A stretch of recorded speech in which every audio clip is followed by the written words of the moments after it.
how to change your cash pin.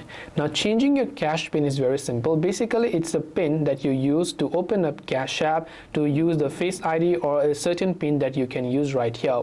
Now if you do remember your current pin and if you want to change it, that's an easy process. If you don't, that's a whole different scenario, and we already have a dedicated tutorial for that, so I would recommend you watch them in our channel in the next video. Now for users who are currently logged in and would like to change their cash pin, tap on the profile icon located at the top right hand side of the screen, and from here you want to simply go to the option that says security and privacy and tap on it. Then here you can see I currently have my security lock enabled, and if I want to change the cash pin, I can tap on the change cash pin option that you can see here.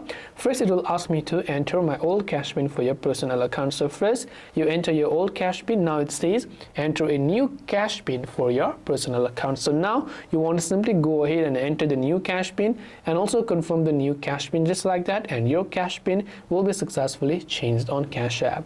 I hope the video helped you out. If you have got any further questions, feel free to also leave them down in the comment section below. Thanks for watching and see you in the next video.